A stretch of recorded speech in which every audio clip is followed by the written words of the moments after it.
सच्चिदानन्दरूपाय विश्वोत्पत्त्याय हेतवे तापत्रयविनाशाय श्रीकृष्णाय वयं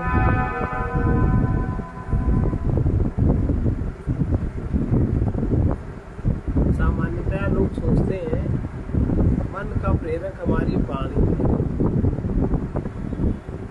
दृग दृश्य विवेक में, जबकि वाणी मन को प्रेरित नहीं करती। आप कहेंगे किसी ने हमें विपरीत शब्द कहा तो हमारे मन में भी विपरीत शब्द आए, ये वाणी की प्रेरणा थोड़ी नहीं करती। अगर आपके अंदर वो संस्कार ना होता विपरीत का तो वो चीज मन में न जागृत होती। वो चीज है अंदर तो संग से प्रकट होती, संग से प्रकट होती। जो चीज अंदर होती है संग से प्रकट होती। इसलिए दृग और दृश्य विवेक का अर्थ है दृष्टा और दृश्य का विवेक करना अलग अलग है। अब दृष्टा और दृश्य, आपके मन के संस्कार भी दृश्य है, बहुत महीन सब दृश्य है ना, और दृष्टा अलग अलग चीज है। दृश्य कोई भी दृश्य है वो जड़ है। विवेक शब्द बना है बीच धातु से, इसका अर्थ अलग होता है, अलग अलग करना, विच्छेद करके देखना। अतः विवेक का अर्थ है सत और असत अथवा दृष्टा और दृश्य का भेद कर अलग अलग उसको देखना। कठोपनिषद में एक शब्द आता है विविनत्ति धीरा, श्रेयश्च प्रेयश्च। हमारे जीवन में श्रेय और प्रेय ये दोनों एक ही मिल गए, श्रद्धा और श्रद्धा दोनों एक ही मिल गए, सब चीज का एक ही विधान मिल हो गया। और उसका लेकिन इसका भेद जो धीर लोग हैं, धैर्यवान, वही कर पाते हैं। इसलिए शरीर में ये दोनों इस तरह मिलकर एक हो गए, शरीर और शरीर की चेतना दोनों एक हो गए। ये समस्या है। जैसे लेकिन सामान्य व्यवहार जगत में हम इसमें नहीं फंसते। व्यवहार जगत में हम अगर देखेंगे ये वस्तु है तो ये वस्तु है, लेकिन अपने शरीर के अंदर और शरीर में बुद्धि सूक्ष्म है नहीं, और मन का प्रवाह बाहर है, इंद्रियों का प्रवाह विषयों में है, और विषयों का आधार सुख। इतनी यात्रा है जीवन की, तो कुछ समझ में नहीं आता। शरीर में इस तरह एक हो गए हैं, उन्हें विवेक के द्वारा अलग करना। ये विवेक कैसे जागृत होता है? विचार के द्वारा विवेक जागृत होता है। केवल विवेक या जिज्ञासा जैसी कोई वस्तु अपने आप में नहीं है, ये सब विचार के अंतर्गत है। उसके साथ विचार होना आवश्यक है। जब तक ज्ञान न हो जाए तब तक विचार करते हैं। ज्ञान होने के बाद ही विचार करना बंद होता है। प्रक्रिया ज्ञान हो जाएगा तो विचार करना अपने आप छूट जाएगा। और जब तक ज्ञान नहीं होता तब तक विचार करते रहना चाहिए। और जब तक अज्ञान न दूर होए तब तक अपना स्वरूप समझ में नहीं आता। विवेक शक्ति कुछ न कुछ मात्रा में सबके पास हो। व्यवहार में विवेक का प्रयोग किया जाता है। जैसे फला अपने खाद्य पदार्थ खाया, वो अच्छा है या खराब हो गया है, निर्णय किया ना, ये विवेक शक्ति की, ये विवेक से ही जाना जाता है। स्थूल वस्तुओं को अलग करना आसान है, कठिन नहीं। लेकिन जो थोड़ा सूक्ष्म वस्तु है, मन है, इंद्रियां हैं, चेतन तत्व और जड़ तत्व अलग अलग दिखाई नहीं देते पूरे दृश्य जगत में। यहाँ समस्या और कठिन, क्योंकि जगत में सब, पूरे जगत में चेतन समाया है, ईश्वर समाया है। अब इसकी ओर जब तक हम लोग प्रचार नहीं करते विवेक पूर्वक, इसका हम लोग प्रयास नहीं करते और उस चीज को अपनी बुद्धि में प्रचारित नहीं करते, अपनी बुद्धि में उसकी धारणा नहीं बनाते, तब तक ये कुछ नहीं होता। इतना सुनते रहने से भी कुछ नहीं होता, इसलिए प्रयत्न करना बहुत जरूरी है। साधन करना बहुत जरूरी है। अपने कर्तव्यों को निभाते हुए ये भी सबसे बड़ा कर्तव्य है, उसका भी साधन बहुत आवश्यक है। इसलिए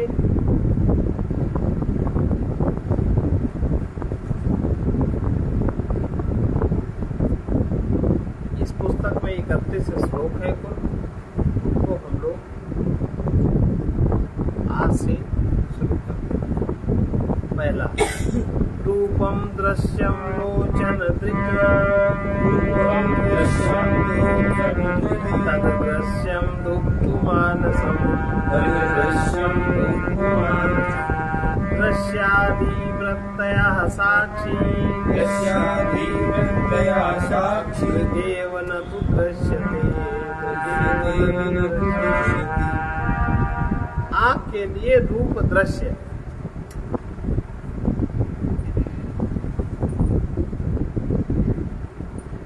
और नेत्र दृष्टा है,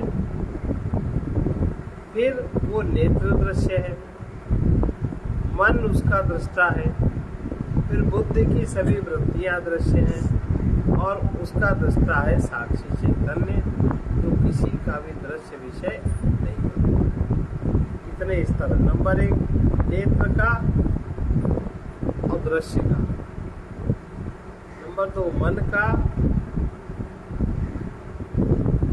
नेत्र का और मन का, फिर बुद्धि की सभी वृत्तियों का और साक्षी चैतन्य का। 3 स्तर हुए, जिसको अब जैसे देखने के साथ जब हम बुद्धि का प्रयोग नहीं करते, केवल रूप को पकड़ते, तब आंखें रूप को ही पकड़ते। जैसे किसी का विवाह करना है, कोई कन्या को देखने गया, कोई लड़के देखने गया, ऊपर देखा गोरा है, आँख नाक ठीक बना, इसके अलावा कुछ जबकि देखने का मतलब क्या है, उसका जो फिजिकल लक्षण है, मन की किस वृत्ति का द्योतित करता है, उसका मानसिक आधार क्या होगा, ये सब बातें शरीर को देखने से पता लगती है, उसके अंग प्रत्यंग को देखने से पता लगती है। अगर वो चीज आपको नहीं ज्ञान है, नहीं जानते, तो देखने का कोई फायदा नहीं। बाकी तो कोई गोरा होगा, कोई काला होगा, कोई सांवला होगा, कोई लंबा, कोई नाटा, जीवन में धोखा होता है। इस प्रकार से जो देखने वाला है उसको दृष्टा कहते हैं, जो वस्तु दिखाई देती है वो दृश्य कही जाती है। देखने वाला इन उपकरणों के माध्यम से आत्मा ही, और दिखाई देने वाली वस्तु अनात्मा है। एक सब्जेक्ट है और एक ऑब्जेक्ट है। दृष्टा का अनुभव हम लोग व्यवहार जगत में कैसे करते हैं, बताओ? दृष्टा का अनुभव हम लोग को कैसे होता है? होता है कि नहीं होता? कैसे होता है बताइए? दृष्टा का अनुभव हम लोग कैसे करते हैं?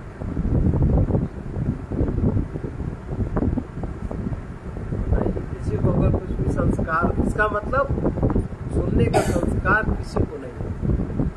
आप लोग जो बैठ के यहाँ सुनते हैं, वो सुनने में अंदर ऐसी लेयर है अविद्या ज्ञान की, ये चीज स्थिर नहीं होती।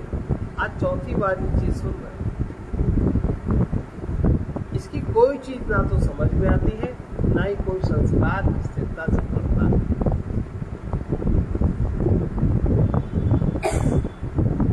तो मैं याद होता, छोटी सी बात है, चौथी बार पुस्तक पढ़ रहा और रोज रोज चीज का रिपीटिशन होता है, इसका मतलब हम लोग सुनने के अधिकारी नहीं है। ये चीज हम लोग सुनने के अधिकारी नहीं है, अभी हम लोग भोग के अधिकारी हैं। कर्मों का जो भोग चल रहा है वो इनके अधिकारी होना है। वही बात है, कहीं कोई चीज होती है तो यहाँ के आप वही खींच जाते हो जहाँ आप चाहते हो, यहाँ आपको आकर्षण नहीं होता। इसलिए संस्कार नहीं है, इसे सुनने का अधिकार होता। अब सुनने का अगर अधिकार होता तो ये सब चीज याद होती। इसीलिए किसी के सामने आप कुछ भी कहो, अगर उसको अधिकार नहीं है सुनने का, तो उसको कुछ स्मरण ही नहीं रहे,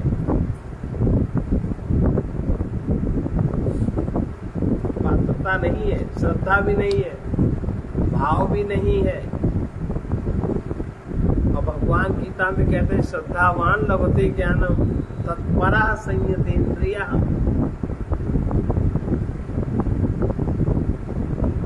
कहाँ स्थिर है? उचित है, कुछ भी समझ नहीं। तो दृष्टा का अनुभव हम लोगों को रोज होता है, 24 घंटे रहता है। इसीलिए वो आत्मा है, उसे दृश्य का बोध होता रहता है। दृष्टा है, उसको दृश्य का बोध निरंतर होता है, इसीलिए वो ज्ञाता है। वो हर दृश्य के विषय में जानता है, हर एक का अच्छा बुरा है। लेकिन मन इतना जोर से हावी रहता है, मन का मोह, कि वो ज्ञातापना, वो जानने की क्षमता सब शून्य रहती है। वो बस प्राणी खींच जाता है, लोभ वश खींच जाता है। जो विकार है रजोगुण के, ये जो वृत्तियां हैं, इनका ऊपर से एकदम आरोपण, दैवी वृत्तियों का नहीं, आसुरी वृत्तियों का। अभी जो शब्द का प्रयोग किया, अभिमान से अहंकार, अभिमान से दर्पम, कामम क्रोधम परिग्रहम, ये चीजें हैं कि नहीं? इसलिए ज्ञातापन की धारणा नहीं है दिमाग, और व्यवहार रोज करते और उसकी समझ नहीं। इसके विपरीत दूसरों और अनुभव का विषय दृश्य है। 24 घंटे हम देखते ही तो है दृश्य, नहीं देखते, देखे ही तो समझते हैं। और वो अनात्मा है, और उसमें हमारा कोई भाव नहीं जुड़ा है। दृश्य हमारा भाव अपने आप नहीं जुड़ा, दृश्य से हमारा कोई भाव नहीं जुड़ा। दृष्टा दृश्य के संबंध में 3 बातें हैं। नंबर 1 बात कि दृष्टा कभी दृश्य नहीं हो सकता। नंबर 2 बात, दृष्टा दृश्य नहीं हो सकता और दृश्य कभी दृष्टा नहीं हो सकता। तीसरी बात, ये दोनों मिलके कभी एक नहीं हो सकता। और हम लोगों की बात सब एक ही, ये अज्ञान है। लेकिन भ्रांति से ही दृष्टा और दृश्य का एकत्व हम लोग अनुभव में माने मान लेते हैं। अनुभव नहीं है ये, हम लोगों का मन काम करता है तो हम लोग दृष्टा और दृश्य को एक में ही मान लेते हैं। हम किसी के विषय में कोई विश्लेषण विचार नहीं कर पाते। शरीर और आत्मा में ऐसी एकता लगने लगती है, ये तादाद में अज्ञान जनित, बस मना सुना, मन से मान लिया। इसी अज्ञान को यही मूल अज्ञान कहलाता है। अन्य अज्ञान इसी मूल अज्ञान से उत्पन्न होते हैं और मनुष्य निरंतर गलतियां करता है। जहाँ जीवन में दैवी संपदा का आक्षेप होना चाहिए, तो वहाँ हम लोग दम्भो दर्पो अभिमानस क्रोध पारुष्य में और जीना चाहिए क्या? दैवी संपत्ति। अगर सात्विकता है, सात्विक दृश्य है, सात्विक वृत्तियां हैं, तो दैवी संपत्ति में जिए। तो लेकिन सबसे पहला कार्य है कि जीवन में अपने अज्ञान को दूर करना। और ज्ञान अगर दूर न किया तो फिर पता नहीं वो 100 वृत्तियां कहाँ कहाँ खसका दी। अज्ञान की निवृत्ति होती ज्ञान से। ज्ञान का अर्थ है दृश्य से दृष्टा को अलग करके अनुभव करना और ये समझना कि दृष्टा ही आत्मा है, अर्थात दृष्टा ही हम है। शरीर आदि अनात्म पदार्थ हमसे भिन्न है। प्रामाणिक ज्ञान से अज्ञात वस्तु का ज्ञान, जो ज्ञान प्रामाणिक है उससे हम अज्ञात वस्तु को जान लेते हैं। वस्तु तो पहले से ही रहती है। ज्ञान के द्वारा वस्तु की उत्पत्ति नहीं होती, ज्ञान के द्वारा केवल उस वस्तु की जानकारी होती है। ज्ञान केवल उस वस्तु को प्रकट कर देता है। इसलिए आत्मज्ञान का अर्थ है कि उस आत्मा को जान लेना जो पहले से ही था, किंतु हम उसको जानते अनंत काल से हम आत्मा ही कहा जाते। अज्ञात ज्ञापकम प्रमाणम, अर्थात अज्ञात वस्तु का ज्ञापक ही प्रमाण होता है। यदि कोई वस्तु है और हम उसे नहीं जानते हैं तो ये हमारी समस्या है। इस समस्या पर विचार करने के लिए सबसे पहले हम अपने आप की ही वस्तु पर विचार करें।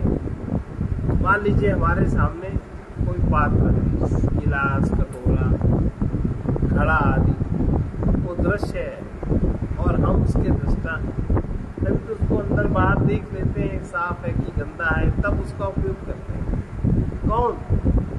जो व्यक्ति थोड़ा विचारवान है, जो माताएं महिलाएं थोड़े विचारवान, वो किसी पात्र का भी देख के प्रयोग करती है। लेकिन जिनकी बुद्धि अंधी है, जिनका मन भी अंधा है, काया और झोंका, उनके हर क्रिया झोंक में चलती है। उसमें क्या लगा है, कैसा लगा है, उसके अंदर अशुद्धि है कि शुद्धि है, इसका कोई उनको बस करना है। यही से पता लगता है कि कितना विचार है जीवन, हर क्रिया। देख लो हम सबके घरों में यही सब तो होता ही है। इसका मतलब विचार नहीं है। अब इसका मान लो एक दृश्य है, उसको हम आंखों से देखते हैं तो हमारी आंखें उस पात्र की गिलास, कटोरा, घड़ा आदि की दृष्टा है। यद्यपि आंख घड़े की दृष्टा है, आंख तो जो दृष्टा है उसका आकार प्रकार बहुत और उसमें फोकस प्रकाश बहुत ज्यादा, और किंतु आंख का दृष्टा उस आंख को कौन समझता है? आंख को हमारा मन समझता है। आंख में जो भी खराबी लाल पीला नीला दिखता है तो हमारा मन कहता है हमें कम दिख रहा है, लगता है जाली जाली सी आंख पे आ रही। आंख नहीं कहती, आंख में जो भी विकार है वो हमारा मन कहता है। यदि आंख दृश्य ना हो, अगर आंख दृश्य ना हो तो हम आंख के दोष जान ही नहीं सकते। आंख दृश्य है तभी तो उसमें दोष है। अगर आंख दृष्टा होती है उसमें कोई दोष नहीं। पर आंख के माध्यम से जो देखता है उसको दृष्टा कहा जाता है। आंख के रोग या उसकी दुर्बलता का ज्ञान हमें तभी हो पाता है जब हम आंख को देखते हैं। अगर आंख को देखे ना तो आंख की दुर्बलता का ज्ञान नहीं होगा और आंख हमारे लिए जब दृश्य होगी। व्यवहार में क्या है कि आंख के साथ हम तादाद में, हमारा तादाद में रख के कहते हैं कि हम देख नहीं पा रहे हैं, या हमें कम दिखाई दे रहा है, हमें ज्यादा दिखाई दे रहा है। दोनों चीजों को एक समझते हैं। इस प्रकार मन से तादाद में करके हम क्या बोलते हैं कि हम आंख को जानते हैं। मन जानता है। मन पर बुद्धि का जो प्रकाश है, ज्ञान प्रकाश, बुद्धि में जो आत्मा का, वो सब फैला है इंद्रियों में, शरीर में, मन में, जो सारी चीजें काम करती हैं। इसलिए मन से तादात्म्य करके हम कहते हैं कि हम आँख को जानते हैं। आँख का जानने वाला मन है। मन और आँख दोनों मिलकर, मन और आँख दोनों मिलकर तीसरी वस्तु को जानते हैं।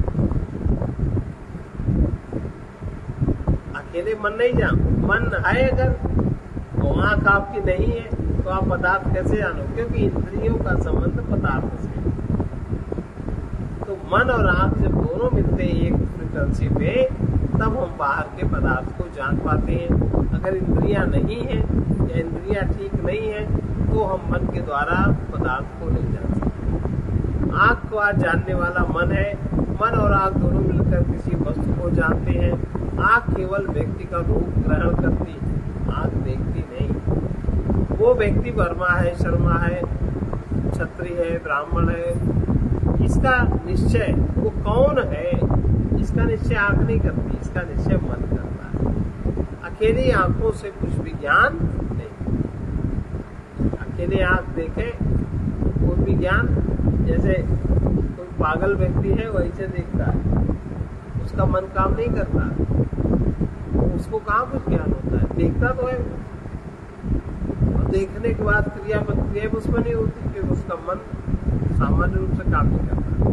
मन को भी जानने वाला कोई है जिसके द्वारा मन के विकारों को जाना जाता है, मन के सद्विकारों को जाना जाता है, मन में उत्पन्न होने वाली दैवी और आसुरी वृत्तियों को जाना जाता है।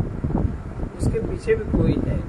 अब जब हमारा आधार आत्मा होता है, हम जब परमात्मा को जानने की इच्छा करते हैं या हम जब परमात्मा का जगत मानते हैं, तब हमारे मन में स्वतः दैवी वृत्तियां जागृत होती है, क्योंकि उसका संबंध सत्य से, स्वतः वो वृत्ति जागृत होती है। और जब हम परमात्मा का नहीं मानते, अहंकार को ही सब कुछ मानते हैं, तब आसुरी वृत्तियां जागृत होती है, तब भेदभाव जागृत होता है। तो मन को भी जानने वाला कोई है। हम मन के विकार को जानते हैं। मन कभी शांत होता है, कभी अशांत होता है। हम शांत और अशांत दोनों अवस्थाओं को जानते हैं। ये अवस्थाएं मन की हैं, इसलिए कह सकते हैं कि हम मन के दृष्टा हैं और मन हमारा दृश्य है। अब दृष्टा और दृश्य भिन्न होते हैं। मैं और मन दृष्टा और दृश्य है, अतः ये दोनों भी एक नहीं है। जैसे रूप के गुण आंखों में नहीं आ जाते, रूप के गुण रूप में रहते हैं, और आंखों के गुण या विकार मन में नहीं आ जाते। आंख के विकार गुण मन में, क्योंकि मन उनको देखने की कला जानता है, उसको देखने की क्षमता है। वैसे ही मन के विकार, मन के गुण या विकार उसके दृष्टा, उसका दृष्टा स्वरूप जो मैं हूँ, उसमें मन के गुण या विकार नहीं। इस बात को बहुत गंभीरता समझने की बात है। जैसे कि हम सब अवस्थाओं को जानते हैं, मैं और मन दृष्टा और दृश्य है, अतः ये दोनों भी एक नहीं है। जैसे रूप के गुण आंखों में नहीं आते, बाहर जो रूप है लाल पीला नीला, वो आंख में नहीं आता। आंख उसको बता देती है कि ये है, ये है, ये। आंख में वो तंत्रिकाएं हैं जो हर चीज को स्पष्ट करके अलग अलग बता देती है। और आंखों के गुण या विकार मन में नहीं आते। आंख में पीला है, नीला है, जाला है, मोतिया बिंद है, तो मन में थोड़ी ना आता। आंख में वो देख के बता देता है। इसी प्रकार से वैसे ही मन के विकार उसके दृष्टा स्वरूप मुझ में नहीं हो सकते। मन के विकार मन में ही। अब मन अगर मुझ में हावी हो गया, मन का पर्दा अगर हावी हो गया, तो हमको लगता है कि हमारे में, लेकिन हमारे में नहीं। मन के चंचल होने से मैं चंचल नहीं हो सकता, लेकिन सामान्यतः मन के चंचल होने से ही मैं चंचल होता हूँ। और मन के दुखी होने से मैं दुखी नहीं हो सकता।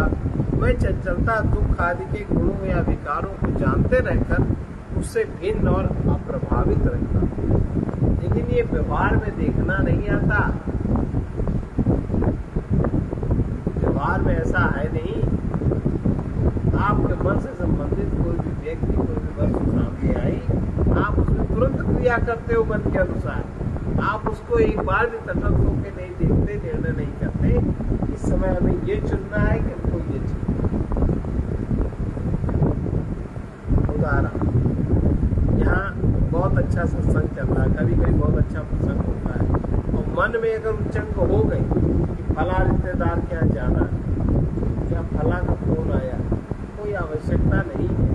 यहाँ का बात अगर छूटेगी तो बहुत ही विनष्टि, और रिश्तेदार क्या नहीं जाओगे तो कोई विनष्टि नहीं, केवल मन का लोलूपन है। लेकिन आप रिश्तेदार क्या भाग जाए, आप अपने, लेकिन वो विकार तुम्हारी आत्मा में नहीं है, मन का विकार है। मन से उसका संबंध है उस पदार्थ, आपसे कोई लेना देना नहीं। आप इस बात को देख या समझ नहीं पाते। माने कोई पर्व त्योहार है, कोई रक्षाबंधन है, कोई भाई दूज कुछ है, हम समेटने की कोशिश नहीं करते कि हम सत्संग के समय तक सब काम समेट के हमें वहां पहुंचना आवश्यक, नहीं कोशिश करते ना। हम यहाँ आना छोड़ देते। इसका मतलब जो मन में हमारे जो विकार है, मन का जो हमारा तारतम्य है, हम उसको प्रधानता देके चल रहे हैं। हमें अपने आत्मा की प्रधानता नहीं है, विचार नहीं करते इसमें हानि, इसमें लाभ, इसका परिणाम उसी तक बिल्कुल विचार नहीं करते। जो वृत्ति मन में उत्पन्न हुई है उसके पीछे पीछे, ऐसा होता है कि नहीं, जबकि उसका कोई अर्थ नहीं है,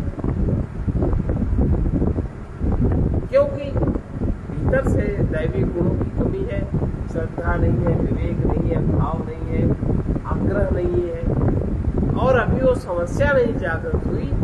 इस समस्या का यहाँ समाधान बताएगा। अभी तो जड़ में जीवन ऐसे चल रहा है, अभी जाने कितने जन्म लेने पड़ेंगे ये त्वरा जागृत करने के लिए। चूंकि अपनी ओर से कोई प्रयास होता नहीं है, अपनी ओर से जो प्रयास होता है वो होता है गलत, तो कोई बात बनती है, जहाँ की तहाँ, बल्कि और पीछे लौट जाते हैं। पीछे का है बड़ा अहंकार है, जब वो सत्संग हो जाता है, दम हो जाता है, कुछ का कुछ दिखाते हैं, कुछ का कुछ करते हैं। तो ये जो मन के चंचल होने से मैं चंचल नहीं हो सकता, ये बात नहीं जान सकते। मन के दुखी होने से मैं दुखी नहीं हो सकता।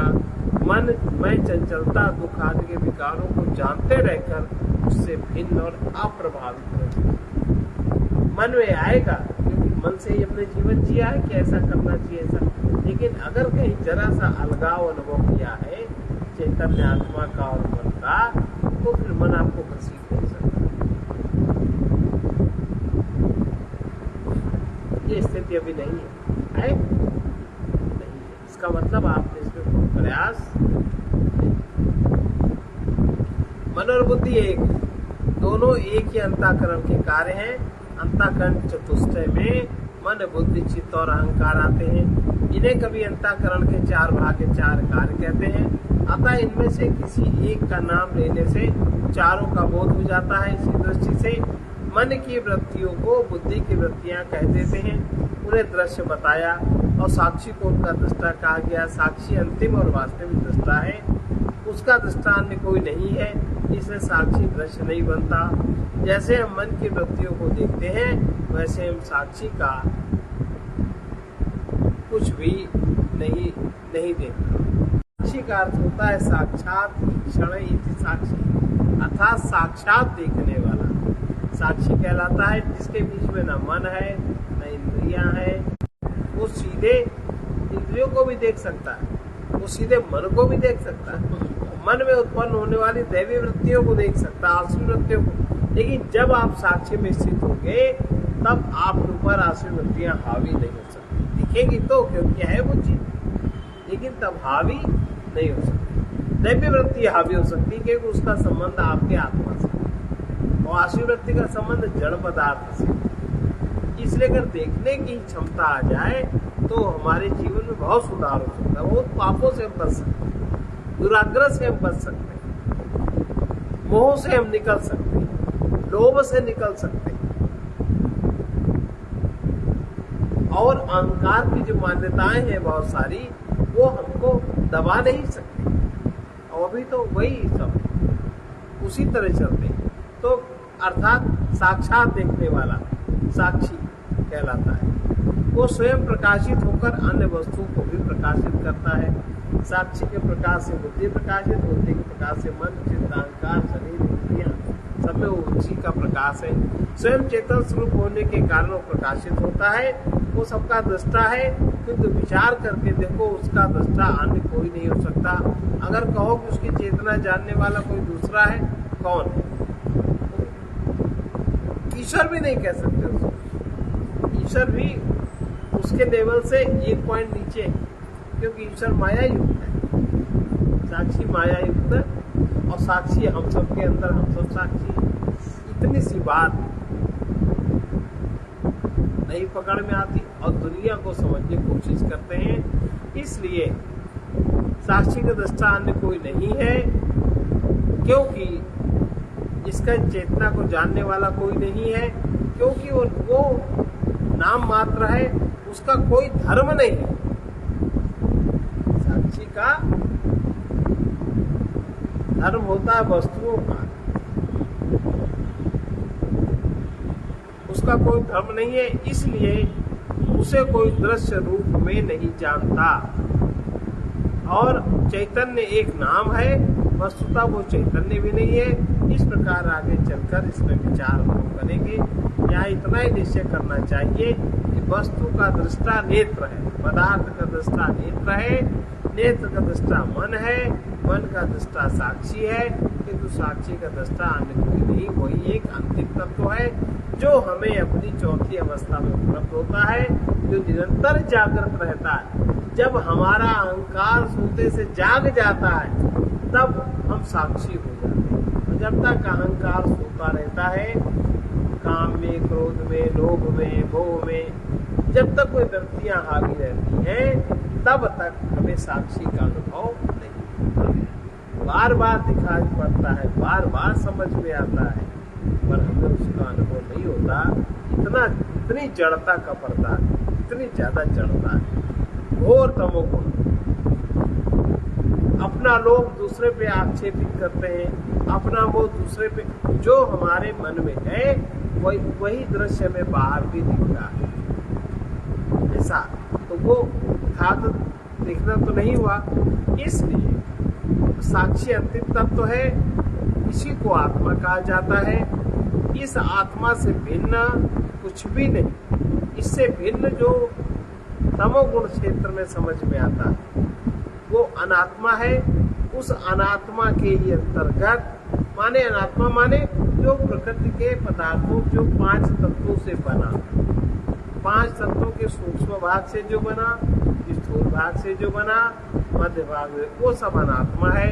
जैसे मन, बुद्धि, इंद्रियां और बाह्य जगत की सारी वस्तुएं, ये साक्षी किसका दृश्य हो सकता है? मन, वाणी और इंद्रियों के अलावा ग्राहक दृष्टा कोई नहीं है, और साक्षी तो सबका दृष्टा है। इसलिए यह कहा गया है कि साक्षी किसी का दृश्य नहीं होता। एक महत्वपूर्ण बात और सुन, यदि आत्मा चेतन है, बोध स्वरूप है, तो हम ऐसा अनुभव करते हैं। तो आत्मा से भिन्न जो अनात्मा है वो अचेतन होना चाहिए। आत्मा से भिन्न अनात्मा अचेतन होना चाहिए। यद दृश्यम तद जडम, जो भी दृश्य है वो जड़ है, और अर्थात जो कुछ दृश्य है वो देखा या जाना जाता है वो जड़ है, अचेतन है। इसीलिए हम सब देखते हैं संसार में जो भी वस्तुएं हैं वो दृश्य हैं, उनका उपयोग हम करते हैं। लेकिन जब वस्तुएं हमारा उपयोग करने लगे, सामान्यतया हमारा उपयोग वस्तुएं करती है, जड़ वस्तु। अब ये मन का विभ्रमित तो है, मन की भ्रमित कंडीशन है। तो इंद्रियां, संसार में जो वस्तुएं हैं वो सब दृश्य हैं। इंद्रियां, मन, बुद्धि भी दृश्य है, ये सब जड़ है। जड़ वस्तु की विशेषता है कि वो न स्वयं को प्रकाशित करती है, न अन्यों को प्रकाशित करती है। इसका इसी बात को अपने शरीर पर रख के देख सकते हैं कि ये शरीर जड़ है या चेतन।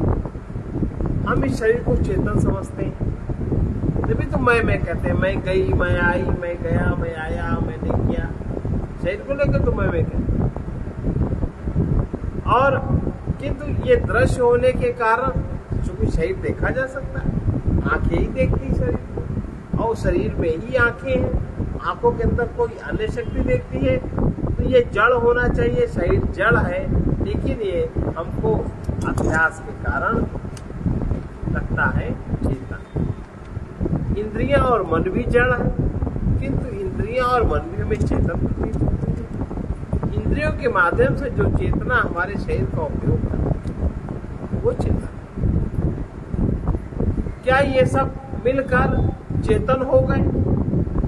नहीं हो गए। नहीं, जड़ वस्तुएं मिलकर चेतना उत्पन्न नहीं कर सकते। यदि कारण में चेतना नहीं है तो कार्य में चेतना कैसे उत्पन्न? जड़ वस्तु का संघात चेतन की उत्पत्ति नहीं कर सकता। लेकिन आजकल की मेडिकल साइंस यही मानती है, जड़ वस्तु का संघात चेतन उत्पन्न करता, और उनका सारा आधार वही है। इसलिए सारे आधार में एक अंदाज है। एक अल्ट्रासाउंड कराओ, कहीं गलत, 4 जगह कराओ, 4 जगह 4 बातें, 4 डॉक्टर दिखाओ, 4 जगह 4 बातें, अलग अलग सब अंदाज है। अब जिसका तुक्का जहाँ सेट हो जाता है वहाँ ठीक हो जाता है। जड़ वस्तु का संघात चेतन की उत्पत्ति नहीं कर सकता। फिर भी भौतिकवादी विद्वान जड़ वस्तुओं को ही परम तत्व मानते हैं। ऐसा आजकल का चलन है। जो ये चारवाक वाले हैं उनका यही विचार है और चेतना को उन्हीं की उत्पत्ति कहते हैं। अतः ये वैज्ञानिक बात नहीं है। कोई जो सच में जो विवेक बुद्धि वाला है वो ऐसा नहीं कह सकता। अब ये सोचना चाहिए कि आखिर जड़ पदार्थ क्यों चेतन प्रतीत होते हैं। चेतन एकमात्र आत्मा है जो साक्षी है, दृष्टा है, जो हम है। इसी आत्मा के शरीर, मन, बुद्धि आदि से तादात्म्य के कारण अपनी चेतना को इन पर अध्यारोपित करने से इन्हें चेतन कहते हैं। इस तादात्म्य की उत्पत्ति भ्रांति के कारण हुई है। किसी न किसी कारण यह भ्रांति हो गई कि हम शरीर हैं और शरीर चेतन है। भ्रांति की पुनरावृत्ति लगातार होती रहती है। लगातार कहते रहने से वो सत्यवत भाषित होने लगती है। एक बार अगर समझ में आ जाए तो बहुत दिनों की गलती हमारी समाप्त हो सकती है। तो उस गलती को तत्काल छोड़ देना चाहिए। अपनी त्रुटि को स्वीकार करने का साहस हो और फिर खुले हृदय से उसे छोड़ देने का संकल्प हो तो ये समस्या हल हो जाती है। अन्यथा हम उसी स्तर पे रहते हैं। हम 10 जगह भटकते रहते हैं। हम 10 जगह सुनते हैं। कहीं कहते हैं ये अच्छा, कहीं कहते हैं वो अच्छा और हमारा मन विकृति को प्राप्त होता रहता है। इसके फलस्वरूप हमें आध्यात्मिक दुख से छुटकारा नहीं मिलता। आदि भौतिक दुख भी हमें होता रहता है और सत्य को स्वीकार करने का साहस होना चाहिए। अब अगला नील पीत स्थूल सूक्ष्म ह्रस्व दीर्घादि भेदतः नाना विधानि रूपाणि पश्येत लोचन में कथा। एक ही नेत्र युगल नीला, पीला, स्थूल, सूक्ष्म, ह्रस्व, दीर्घ इत्यादि विविधता से दिखाई देने वाले रूपों को देखना। यही आंखें तो देखती हैं। दृष्टा और दृश्य में एक अंतर है। दृष्टा एक है और दृश्य अनेक है। रूप दृश्य है वो अनेक प्रकार का भाषित होता है। रूप कई रंग का हो सकता है। कोई नीला होता, कोई पीला, कोई गोरा, कोई काला, कोई लाल, कोई हरा। उसमें स्थूलता सूक्ष्मता का भी भेद होता है। कोई वस्तु छोटी, कोई वस्तु बड़ी, पहली सांस से सब कुछ दिखता है और सबको दिखता है। इस प्रकार नाना प्रकार के आकार प्रकार के अलग अलग अनेक वस्तुओं के रूप होते हैं। वे विविध रूप के दृश्य के अंतर्गत आते हैं, किंतु इन सबका दृष्टा एक नेत्र युगल एक ही है। अनेक वस्तुओं को देखने के लिए अनेक आंखों की आवश्यकता नहीं पड़ती और अलग अलग रंग की या छोटी बड़ी आकार की वस्तुएं अलग अलग नेत्रों से भी नहीं देखी जाती। केवल यही आंखें सब कुछ देख लेती हैं। एक ही नेत्र से सब प्रकार की वस्तुएं देख। अब अगला इसके बाद एक ही नेत्र सारी वस्तु को देख लेता। इसी प्रकार एक ही मन जगत से संबंधित जितना भी पदार्थ जगत से संबंधित हर वस्तु को पकड़ने की क्षमता रखता है कि नहीं। मन हर चीज को पकड़ने की क्षमता रखता है। तो मन में हर चीज का संस्कार है। अब जितना उसको चेतना का साथ जिस लेवल पर हो जाएगा वही चीज उबज जाएगी, वही चीज बढ़ जाएगी। और जितना साथ नहीं होता अब आगे का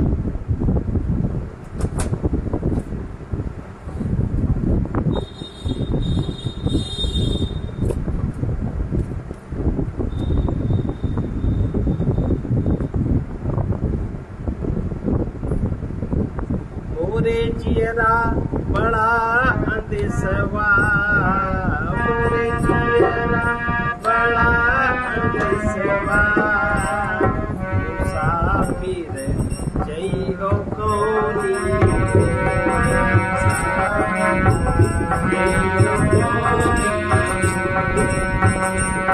आया शहर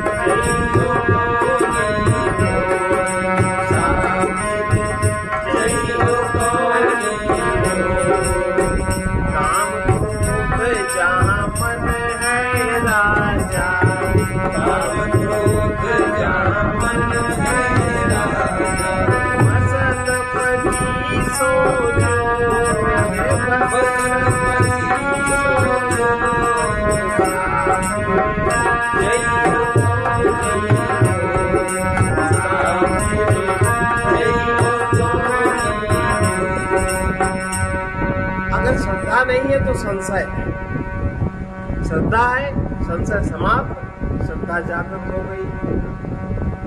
लेकिन हम लोगों की श्रद्धा बड़ी कमजोर, न गुरु के प्रति श्रद्धा, न गुरु ज्ञान के प्रति श्रद्धा, न गुरु कथन के प्रति श्रद्धा, केवल अपने अहंकार के प्रति संशय, दूसरे के प्रति संशय। तो जब संशय नहीं होता तब श्रद्धा की जागृति। जिसमें श्रद्धा होती उसमें संशय नहीं होता, और श्रद्धा के साथ विश्वास रहता है, और संशय के साथ अविवेक रहता है, मान्यता रहती है। ये बात कह रहे हैं, संशय नदी बहे जलधारा, संशय नदी बहे जलधारा, विषय लहर उठे जोर, विषय लहर अब गाता पिल सोवे मोरे, अब गाता पिल सोवे मोरे, यहाँ नहीं कोई तोड़ सारो,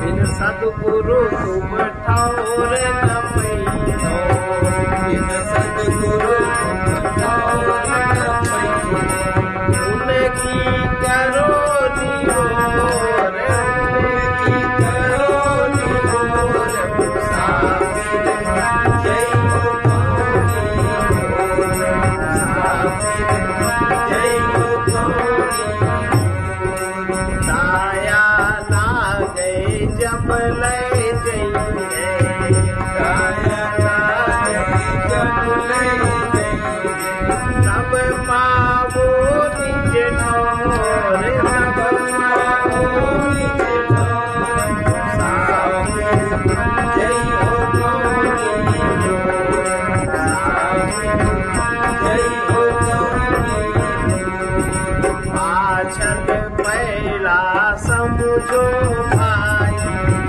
पाछन पैला समझो भाई, वै रहो गुरु की ओर, वै रहो गुरु की ओर, मुसाफिर जय हो गौरी, मुसाफिर जय हो गौरी, कहे कबीर सुनो भाई साधो, कहे कबीर सुनो भाई साधो, नाही तो पैयो झक जोर, नाही तो पैयो झक जोर, मुसाफिर जय हो गौरी, मुसाफिर जय हो गौरी, मुसाफिर जय हो गौरी, रे जियरा बड़ा अंदेशवा, रे जियरा बड़ा अंदेशवा, मुसाफिर जय हो गौरी, मुसाफिर जय हो गौरी।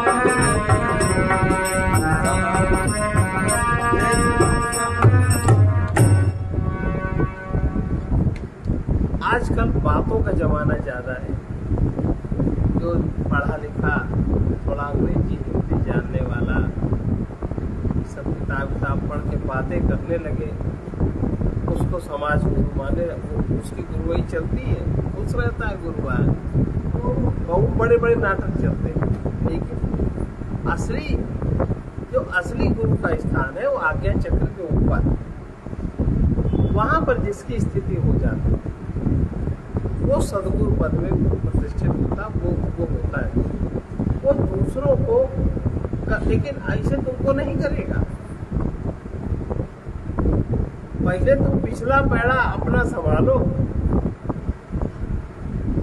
अपना आचरण आप संभालिए, आचरण में अपनी वृत्तियां देखिए, ऐसे थोड़ी नहीं, ऐसे वहां से गिरता हुआ झरना आप तक पहुंचेगा ही नहीं, उनके साथ तो गिरता रहता है। जो इस लेवल पे लोग हैं उनके साथ तो गिरता रहता, देखो उनके साथ जाओ, हम लोगों ने देखा ही महाराज जी के उसको, उनके साथ तो गिरता रहता है, लेकिन वो आपको नहीं मिलने वाला। कुछ क्षण आपको अच्छा तो लगेगा उनके पास जाके उनका सुन के, लेकिन कुछ आप पाओगे नहीं। कब तक? जब तक आप पाछल पैड़ा नहीं समझ सकते। अगले पैड़े से तो जुड़े, लेकिन वो जोड़ तुम्हारी समझ में नहीं आएगा जब तक आपका आचरण चरित्र, आपका जो मन का ही पिछला भाग है जो जगत से जुड़ा है, जब तक ये ठीक नहीं होता तब तक आप समझ नहीं सकते। वो कहाँ समझते? कोई नहीं समझता। और तो असली बात ये है, बाकी सब बातें की नकली। इसलिए हम लोग बात को समझे, देखें, इस तरह हमारे में संशय समाप्त हो, श्रद्धा जागृत हो, परमात्मा पे विश्वास हो, जीवन की यात्रा आसान हो। सर्वे भवन्तु सुखिनः, सर्वे सन्तु निरामयाः, भद्राणि पश्यन्तु मा कश्चित् दुःखभाग्। कृष्णाय वासुदेवाय हरे परमात्मने प्रणतक्लेशनाशाय गोविन्दाय नमो नमः।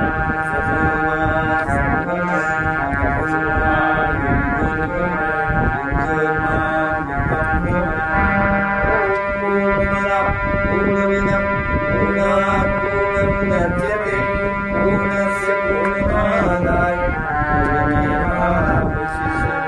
ओम शांति शांति।